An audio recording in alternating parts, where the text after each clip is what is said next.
I'd like to welcome you, Ali Kazim. Well, thank you for organizing this event and making this possible for me. And thanks to you and Anita Hosseini for making this possible. Yeah. And Brajite, who helped us with the visas. Thank you.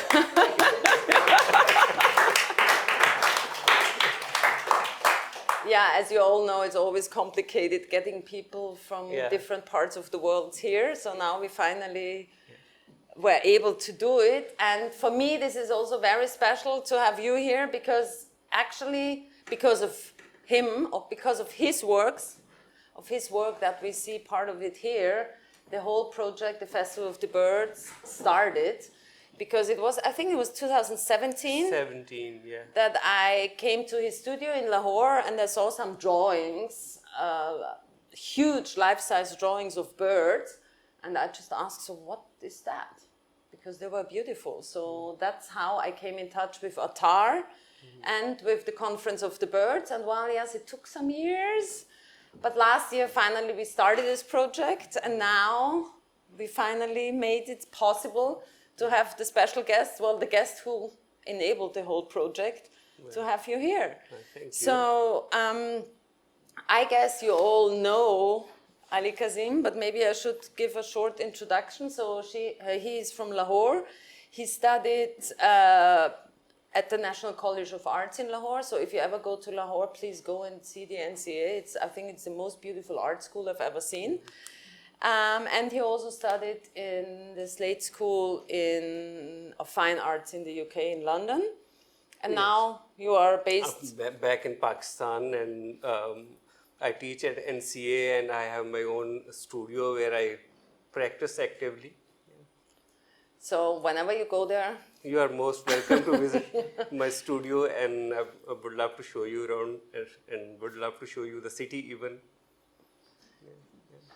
So here we will now focus a little bit on your work and especially on the works of the Conference of the Birds. But on the table in the back, there's also some catalogs, so you're more than welcome to go through them. And then there's 2 videos about his works as well, so just that you get a small overview. But now I don't want to talk that much, so I'll just give you the word. So we have the hoopoe here, which is kind of the start of the whole Conference of the Birds. But I think we should first start about your practice,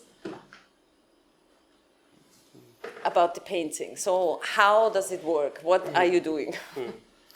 Well, I mean, this piece, Nashpati, a pear, it's a just drawing of a pear I made during my undergrad back in 2002.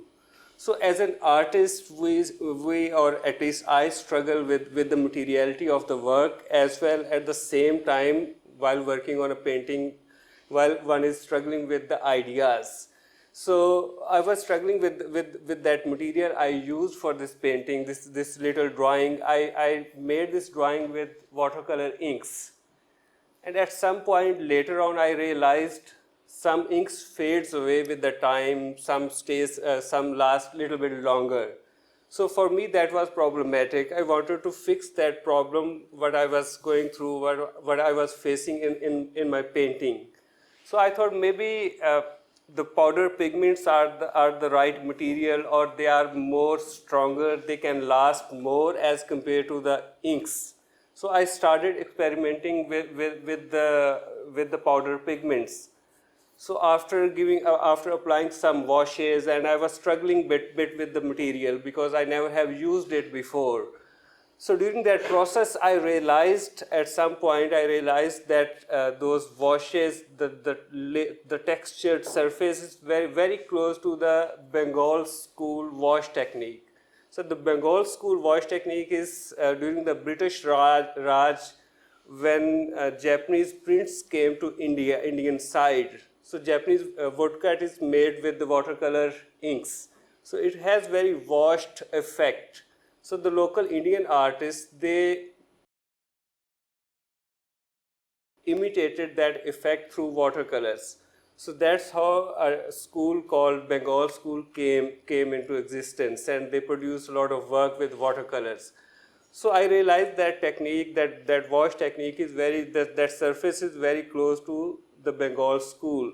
And at that point I started going to the Lahore Museum and started studying some of the actual work which we have in Lahore Museum from the Bengal school, especially Abindranath Tagore's work or A.R.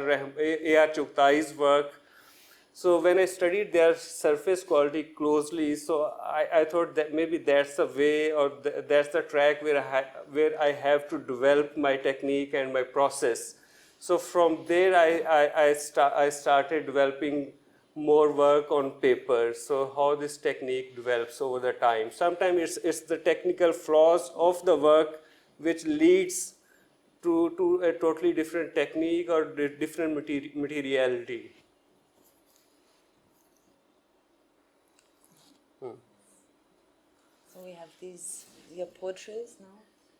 So this is a recent work. It is on display at the Box Gallery in Plymouth in the UK. It's a set of 16 portraits. It's the same technique I developed over the period of time. These portraits are made with watercolor. It's a wash technique.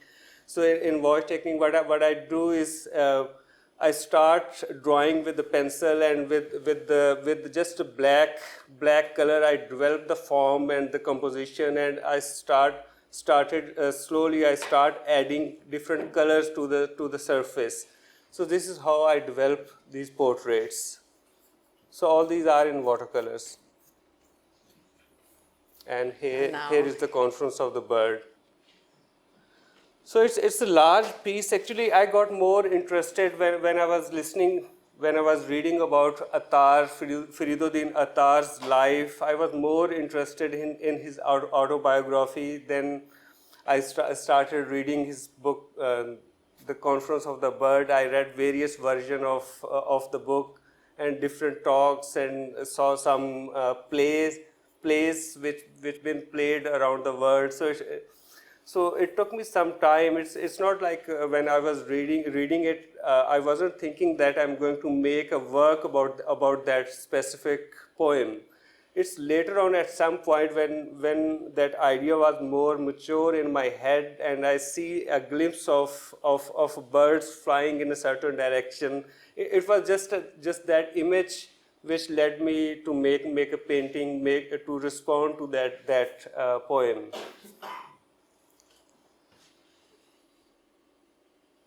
These are some details. So initially, when I was making this drawing, I was taking inspiration from the company school drawings. The company school drawing was established during the British Raj, when British came to subcontinent.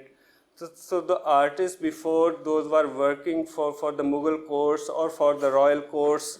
So they started working for the East India Company. So the East India Company hired them to make sample drawings of the different botanical drawings or the detailed drawings of flowers, plants, or the birds. So they started making those beautiful drawings. So I was a bit inspired from those drawings as well.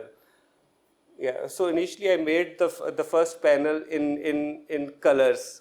So at some point I realized those color drawings were not working properly. I thought maybe I need to more focus on that collective journey. Those in that poem the birds took to reach a certain point. So I thought maybe colors are not the right thing. I should make it in black and white, just in one tone.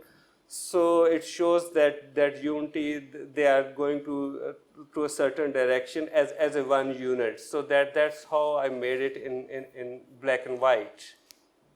And why? So black and white would have been one of my questions. But why is the hoopoe, who is the leader, which we saw also in the beginning, like so far away? And also when you see it here from the second panel, that they are cut off. So in fact, there's a thing missing. So the missing thing, I wanted the viewer to complete it in their head. So I don't want it to complete a whole scene. So I wanted to show a bigger picture. So maybe in another 2 or 3 panels, I would have completed that picture without a cut. But I wanted to make it like viewer to think about that cut and they think about it as a big picture. So here we only see it as the 5 panels, but so there was a big exhibition that was exhibited at the Schmolian Museum in Oxford, and there was also a sound installation included. So what is this connection? And you can also see this in that screen if you want to listen to it. So I was interested in the oral history as well. The way a folk singer tells stories, it's more like orally, it's not described through visuals.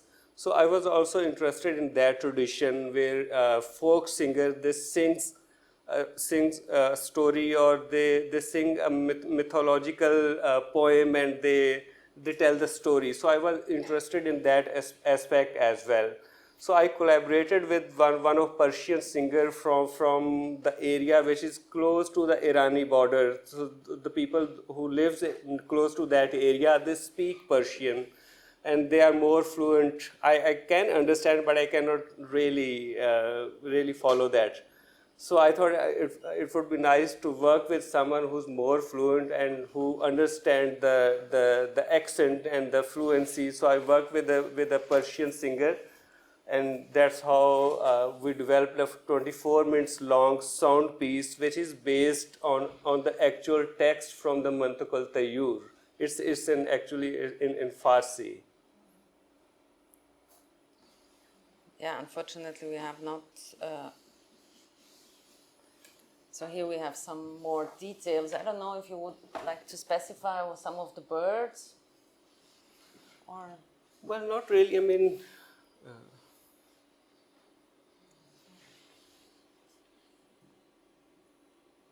So, and you said, you mentioned before, you really did studies on each bird, and they're all life-size, no?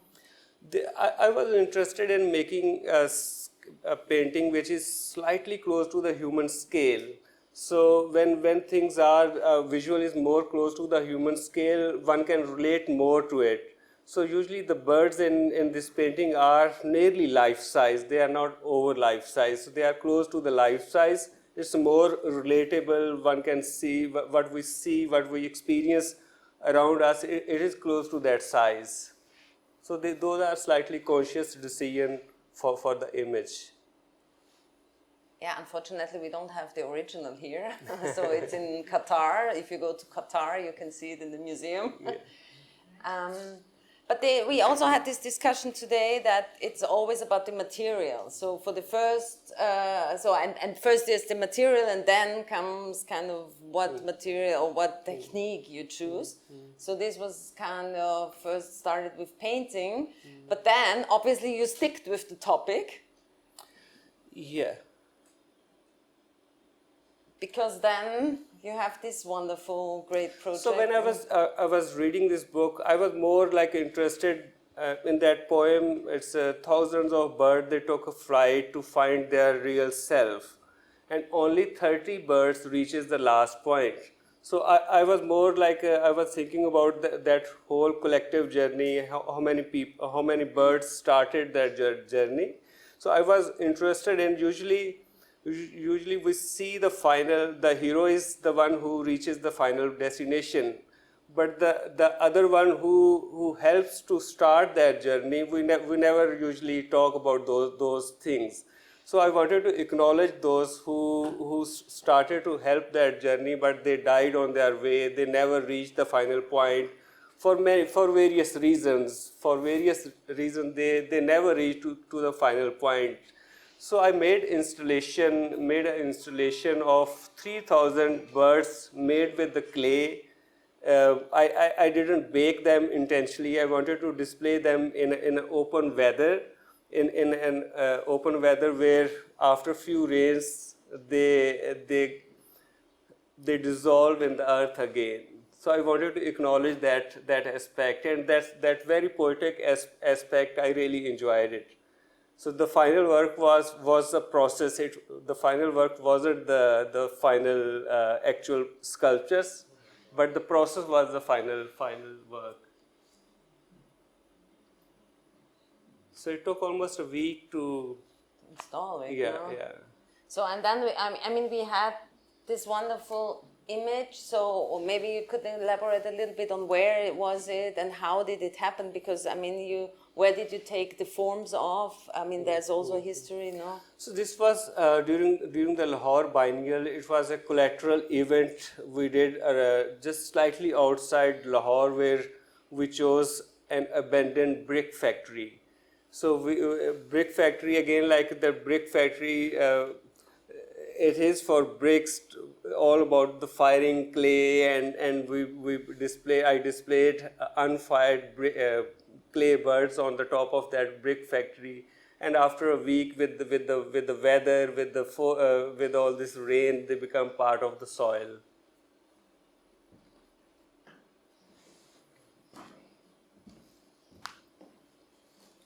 So, and the form, there's also a story, which we can see also in the back video, but so you did some research on your personal history, no? Or like the Pakistani history in Oxford.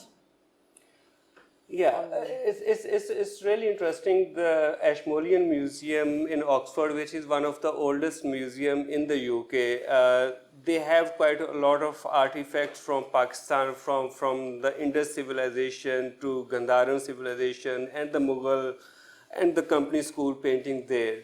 So they invited me for 1 month artist residency, and I had the opportunity to see their collection in their storage. So there I saw almost the same size clay birds, and those were toys probably for children to play around, the clay toys. So when I went back and when I was making that painting, so I started doing something with the clay. And at that point I realized, okay, it is coming from that research that I made about 3,000 clay birds with.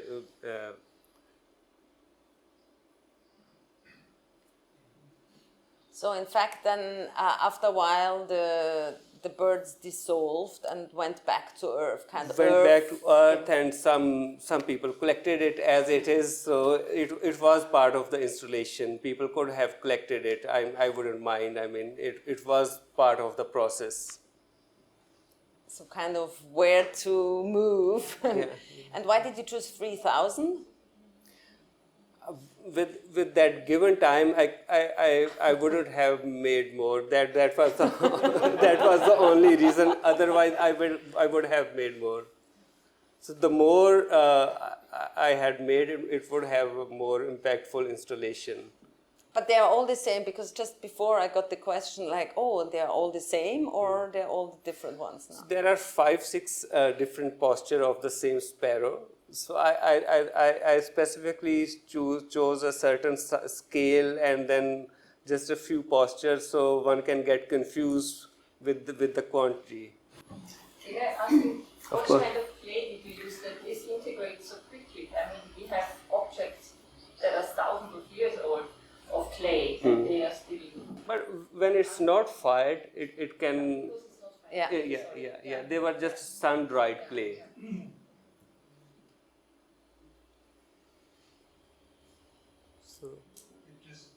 First of all, welcome to Vienna. Well, thank you. And thank you for bringing a part of our culture here and introducing us who all know about it, but want to learn a little bit more about it, and for those who don't know about it.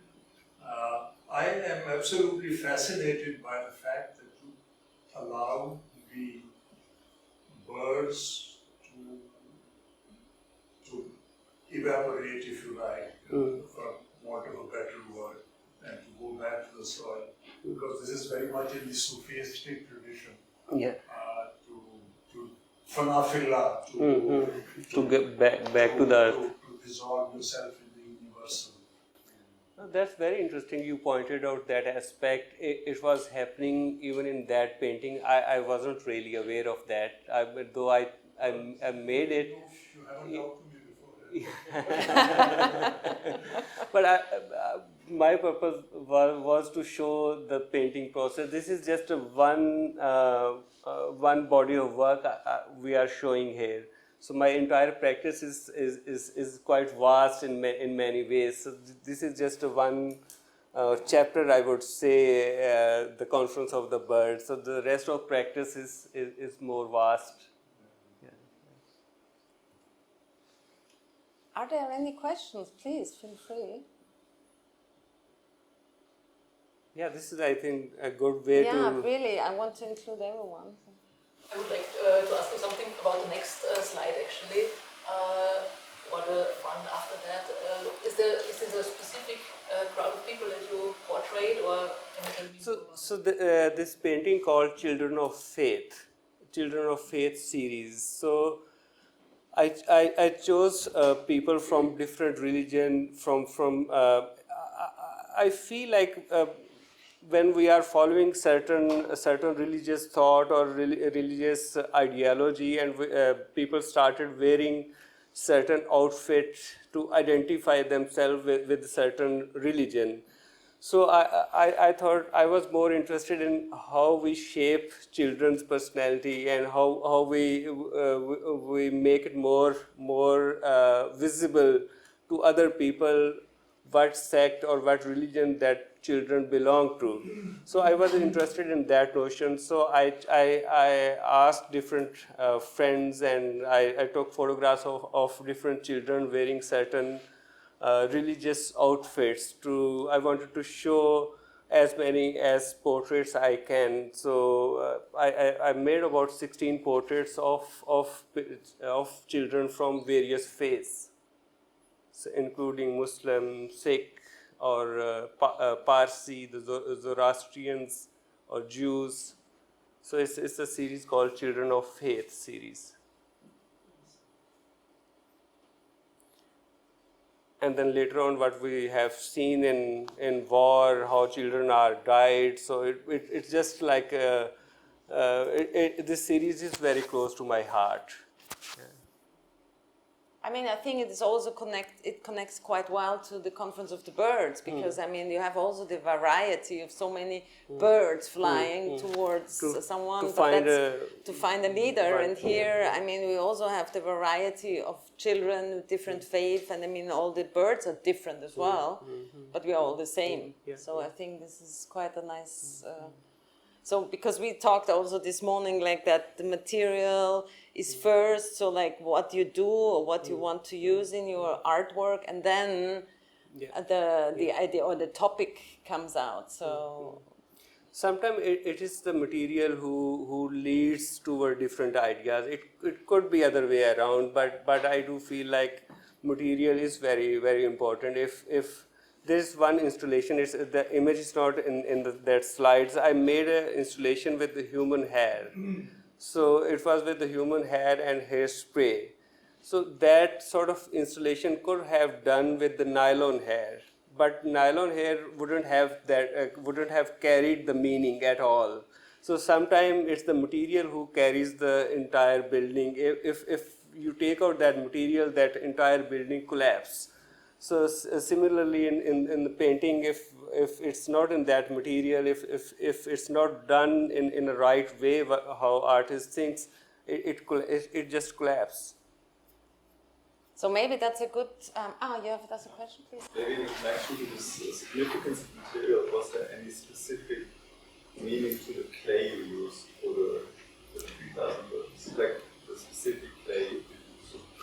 So it wasn't a specific clay. It was just from that region. What was easily accessible. I just wanted to make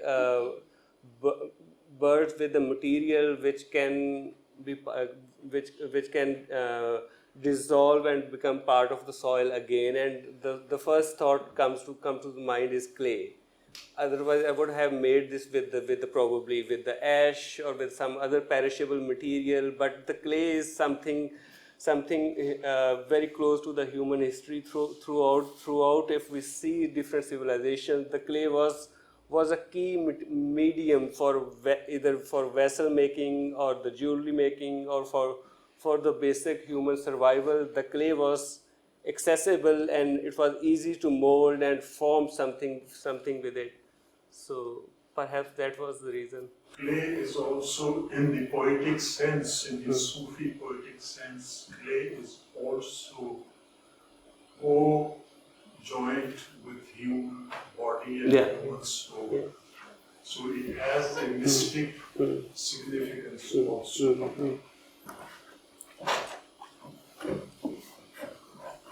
Are there any questions? Please feel free.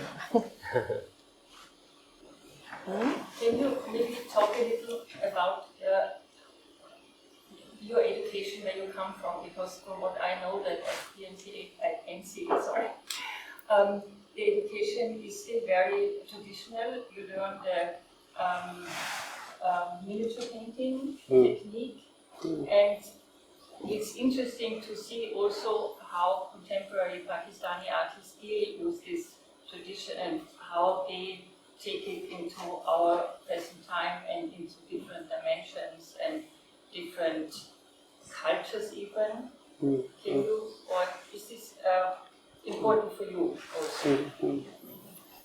Yeah, sure. I mean, I can talk about my experience. When I was growing as a child, there wasn't art classes where I could have studied art. So what I was doing, I was just making little doodling, and if one of my teacher, he said, you are good in drawing. When you go to city, there are cinema board painters who made a large scale portraits or the hoardings for the cinemas. So you could learn those skills from them. So that thing stuck to my mind. And when I moved to another city, and I thought, okay, now I'm in a city, so I have to find those people who make large portraits. So in that way, I went to those cinema board painters. I learned how to make a large portraits with the grid system, with the graph, how they enlarge a small portrait on a bigger scale. And then one of my cinema board painter teacher, he told me that you are so much interested in picture making. If you get a chance, there is a college in Lahore called NCA. So you are so much interested, you are so much invested in that. So if you go if you do your intermediate and if you go to into Lahore, so you will have chance to study in art school. So then in a way, like I also trained as a male nurse. So I went to Lahore on that specific job, working in a hospital as a nurse. So at that point when I was in Lahore for that job, so I thought, now I'm in a bigger city where the NCA, the National College of Arts, is. So I have to find a way to enter in that college. So during my hospital job, I was making portraits of nurses, of the doctors, of the patients. I was doing my practice, and when National College of Arts opened their admission, so I took all that portfolio there, and I was lucky, I got admission, and there I started the drawing. And when I entered National College of Arts, because of my background, or because of the Pakistani education system, I wasn't much aware of the miniature painting or the printmaking. I never heard of printmaking before. So when I entered National College of Arts, I did my foundation year, and then there I learned there is a whole department called printmaking, where you make multiple images through printmaking technique, and then there's a whole department of Mughal miniature painting where one can study history and learn that technique and do different stuff. Then of course we have a department of sculpture and then the painting as well. So I learned all these four disciplines in the foundation year. Then I thought maybe I shouldn't go into miniature department. I chose painting department. The painting department they follow the Western tradition of painting, the easel painting, and it's just a strange. We don't have oil paint. The students, or we don't have access to see the actual oil painting in Lahore, and we have a department of painting. So for me, it wasn't really making a sense. As a maker, I'm more interested in making things, and one can develop something more if we have access to actual material. So the actual painting. So the painting of masters, what I was seeing in books or in different publications. So in those publications, it doesn't have that quality which one can experience in front of standing in front of actual painting, in perhaps in a museum in Vienna or in London or in Italy somewhere. So the access I have at that time was the Lahore Museum, who has a great collection of miniature school painting.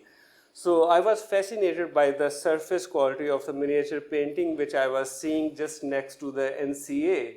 So in that way, I was naturally more drawn towards the paper instead of the canvas.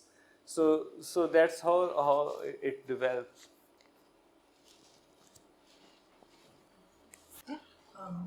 Since you were training with the cinema billboard painters that are on display in public space, did it ever tempted you to also work in public space?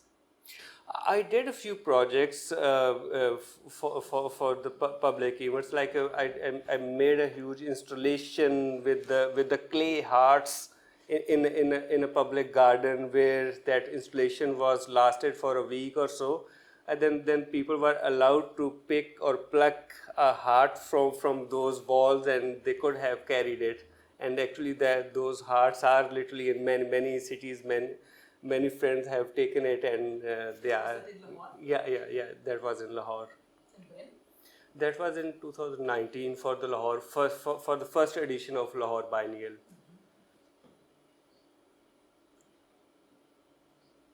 Any questions now? So actually, questions make the talk more interesting. I'm not very talkative otherwise. You also had some projects, as far as I remember, that were dealing with Pakistan's ancient culture. You know, the Harappa. Maybe you can this is also to do with clay. No, that's very interesting point. As earlier we were talking, I was talking about the Pakistani art school system. So in art school, sometime, I mean, we have teachers, professors everywhere, not only in Pakistan, but they mislead you. Though I also teach at the college. So they have certain agendas. They want their students to follow a certain path. So I was not really encouraged to make portraits. So, but I was more interested in making something related to the human body. So I wanted to make portraits. I wanted to respond to the human body, but there was a certain pressure from the jurors, from the group critiques. So I try to avoid making human portraits for my degree show.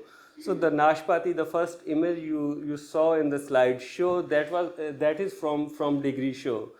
So I thought, okay, if there is some sort of a restriction of making a portrait, how could I involve human body without showing it too much? So what I did, I started making organic forms with the hint of a human body in it.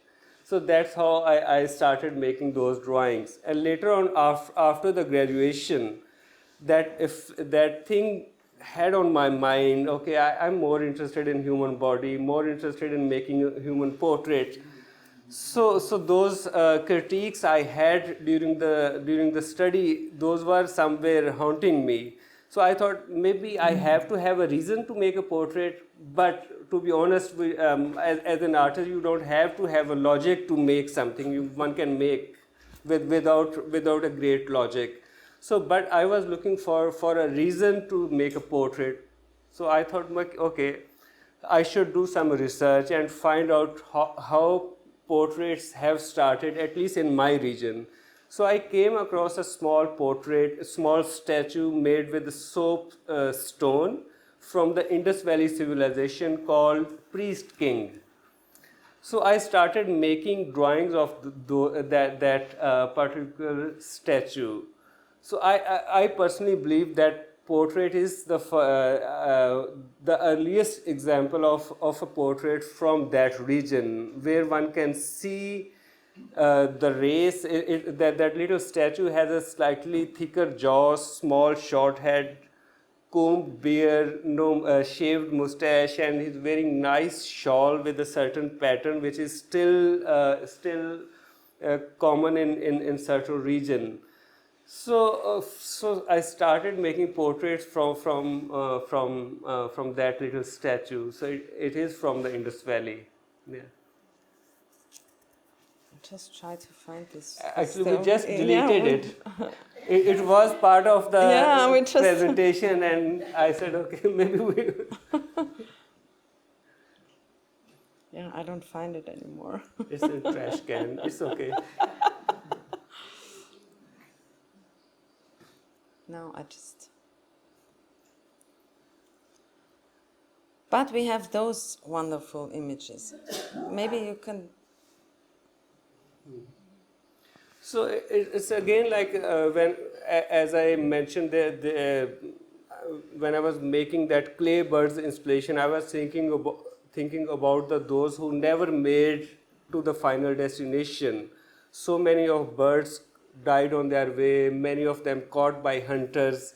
So then I was thinking about those hunters, and then a scene from the migratory birds who comes from Russian side, Siberian side to the Indus Delta during the winter. So I was thinking about their journey and how they've been caught in those waters, and I made these portraits of the bird hunters, the bird pursuers. So like this guy, what they do, they try to catch those rare Siberian birds alive, because alive are more expensive, they can earn more. The bird hunter can earn more money. So what they do, they wear a mask or a dead body of the died bird on their head, and they swim in a shallow water and pretend as a part of them, and when they reach close to those birds, and they try to catch them alive. So it is about that. Yeah, I think this is really interesting, because this also shows a little bit, or tells a little bit of history and about what's still going on. Yeah. Because I mean, when I saw them first, I've never thought about how they hunt birds. So you also take realistic scenes out of daily life routines, no? Yeah. So, and what I mean, I don't know if you're aware of, but we also, out of these talks, we also create an exhibition which will open end of June. And we had this, we mentioned it earlier about the material. So now you're also kind of trying to find a new material for a new work, still on the Conference of the Birds. Yeah, so it's like when I'm in studio, the things, the canvas, the painting, the paper, the watercolor, it's more in my control. So now I'm thinking of working with my wife Maheen. She's textile designer, so she has a unit of handlooms. So I'm thinking of collaborating with the handloom weavers. So their things won't be very much in my control. It would be around my idea, but I want to see the turnout, how it comes when more people are involved in the idea which I'm more interested in. So I'm looking forward to that collaboration. Yeah. Which I also think is interesting, because I mean, we're talking about the Conference of the Birds, where a lot of birds go together, all different. So maybe this is also a kind of relates to the story or to the background of doing collaborative work, using a new material, as you mentioned earlier. And yeah, so I mean, if there's any questions, then we also have the textile designer here, so please feel free to ask her. Are there any specific questions? Please use this possibility to have these wonderful people here. Yeah, I maybe have a question on your collaboration. How do you profit from one another? How do you inspire one another in working together? Have you done it before, or is it different? No, actually, I haven't done it before. It's a like Maheen has a studio next to mine studio, and it's been some time we are helping each other. So I'm seeing her process, how how the weavers are involved, how that tapestry is very interesting for me. So maybe I thought it would be interesting to involve another group of expert weavers to make something which probably I cannot make myself. Yeah.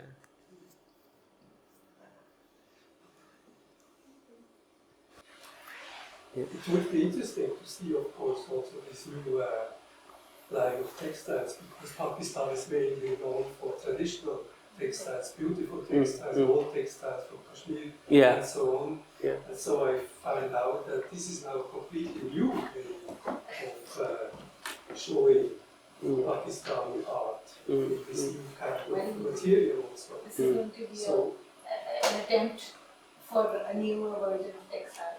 And you bring some over here that we can look at it. Yeah.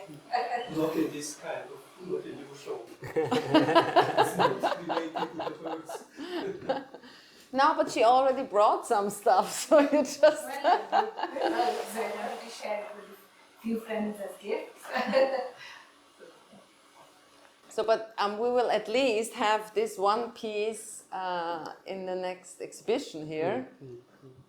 And for more, we are more than open to just organize some, because these are beautiful textiles.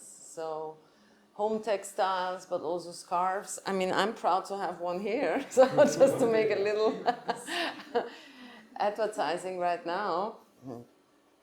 Let's see it. Yeah, well, I mean, she has to explain it. I can just show you. Oh, now. Your mic is attached. Very nice. Is this cotton? Yes.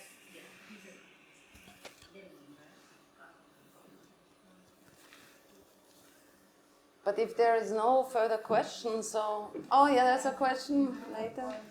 I would be interested in how different audiences perceive these different works when thinking about an audience in Pakistan versus one here, for example, when we talk about the UK, Oxford.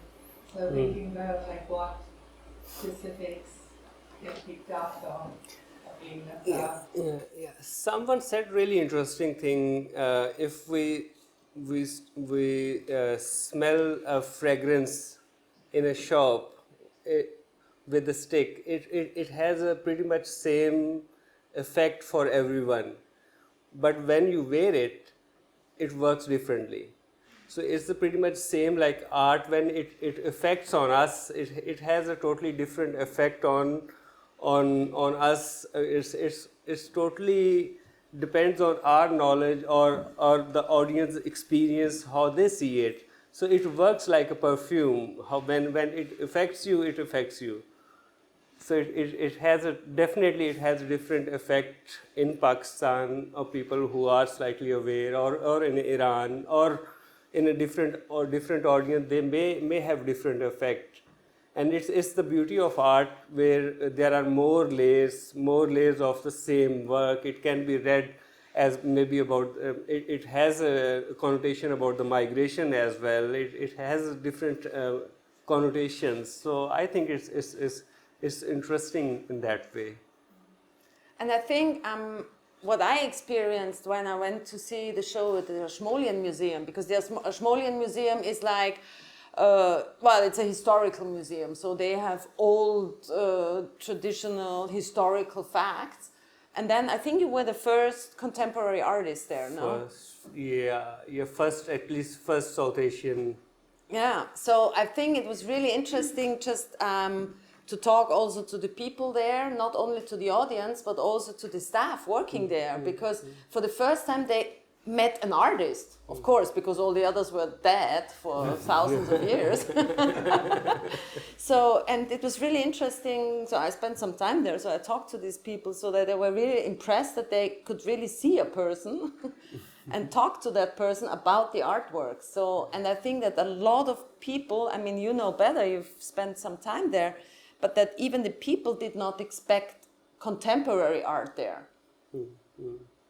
Yeah, that museum is known for their artifacts, and now obviously they have to catch up with the world. You cannot keep showing the stuff which you have in your storage. You have to involve the contemporary art world. So they have started, which is great. I mean, great for artists, great for the artists from the region they never have invited before. So which is great, I think. The same thing with the British Museum. They have hundreds and thousands of pieces, artifacts lying there, but now they also have started doing some collaboration with artists and trying to include those artifacts with the contemporary work, which is I think it's a great way to engage local communities or the migrant communities or the local communities to see the artifacts and the relevant artworks. Yeah. May I ask you if you do see or even feel a parallel or continuity between working in a hospital and your artwork? When I was working in a hospital, I was more thinking about the National College of Arts where I have to go. So that experience, I was doing my job rightly, but my aim was to reach that art college. So my aim was always to be involved in picture making, not even the art making. I was more interested in the picture making that I was known always. Yeah. It seems like that makes is from another life. That experience, I don't really remember it now. So it seems maybe my other like person, or maybe I did it in another life. But I thought it's about the body, it's about finding But definitely those experience comes into the work, but without even our knowledge, without being conscious of that experience, it comes automatically. One doesn't have to consciously think about that. I think that's the more natural way, and it's more beautiful when it all comes together without even knowing it. Yeah. Thinking of your journey through through the various phases and the billboards and all that, and you become a very accomplished artist. Let's move on. But this is not to denigrate the art form. I call it the art form, but there are very many people who would not do that.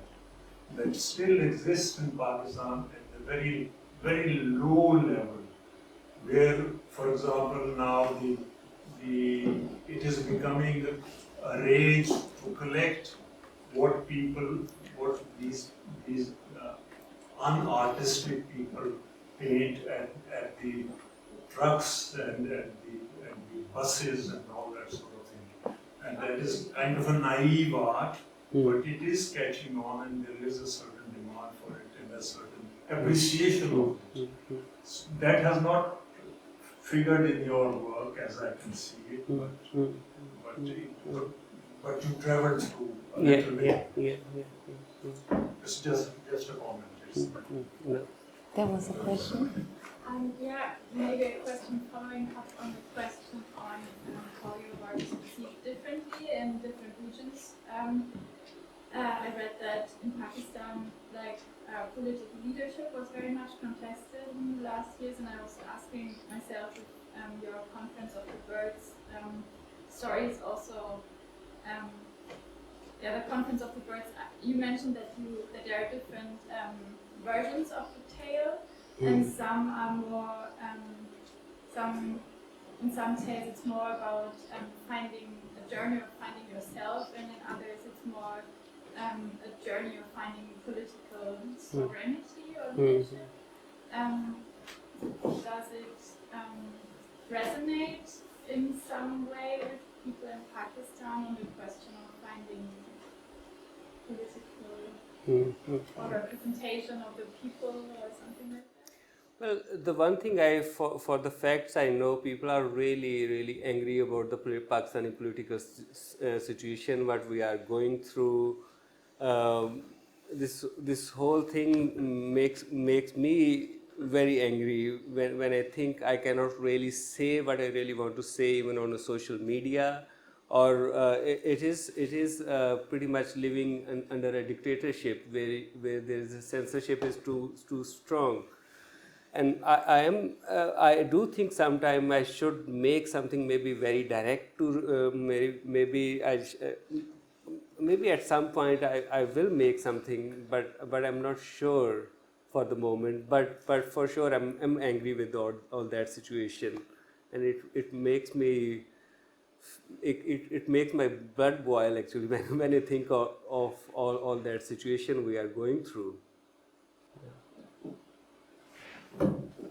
You talked about your initial career as somebody who painted these for films, and of course that included painting portraits, and then going to NCA where they were discouraged.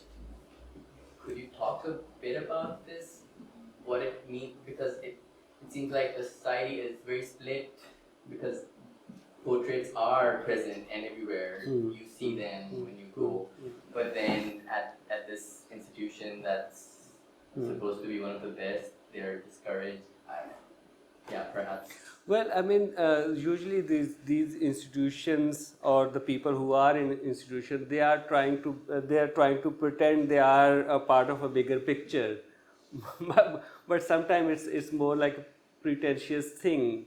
Sometimes if there was a discussion around that time, maybe painting is not fashionable, but painting is everywhere now. Even it never dies actually. It never died. It was there even around that time, but certain people thought maybe it's not worth. Now they need to try something else, and they start applying those things to their students, which is not really fair, I think. Yeah. Asif, you had a question? Yeah, I just want to pick up on that question on politics in art. It's not something directed to you, but it's just observation. I've been going back and forth for the last 40 years, and the amount of creativity that I see in Pakistan and the passion. The worse things get, the better the art gets. Because you see people struggling with all, we just talked about religious pressures and pressure in colleges and so on and so forth. But every young person, I've watched the ones in the Indus Valley, in the National College, I see young people just as yourself, driven by a passion. And they overcome enormous hurdles. And I just want to offer this as an observation, because I remember coming back one summer, seeing incredible collection of graduates with their theses, the materials, the thought, was so reflective of an intensity. And then I went to a museum here, and everybody was subjective, my feelings, whereas they were talking about how to express myself to others, carrying society with us. I just wanted to offer that one. One's reminded of the third man, where he said, I totally brought war and everything, but it gave us Leonardo and the Swiss at peace, and they gave us the book. Yeah, no, I totally see your point, but we don't have to suffer to make good art, or to make good poetry, or to make a good films. Perhaps maybe if we have a more peaceful environment around the world, it's not only in Pakistan, it's in many other parts of the world as well. I'm not suggesting by any means that we want to make great art. I mean, let's be confident that. I mean, it's just that adversity does create a certain kind of creative energy. And one can see that in your travail. I mean, the sheer care and intensity. Thank you. And I think what's particularly brilliant is this idea of you creating clay figures which dissolve into the earth. Hayat Sir was saying it's very Sufi. I think the enormous effort you're giving is to get back to the earth. Thank you. And that I find very poetic. Thank you. Thank you.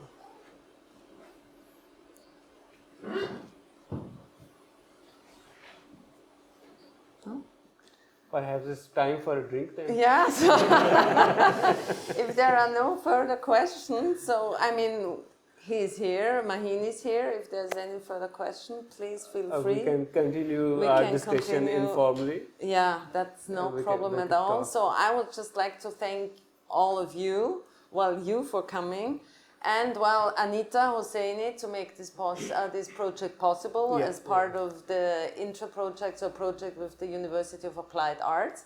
So thank you very much. And Marcia is here, and Marcia as well. And yeah, so please come back. Next week we will continue with Anahita's talk about her perception about protests in Iran and what's going on in combination with the Conference of the Birds. So thank you very much, and thank you everyone. Let's continue the talk.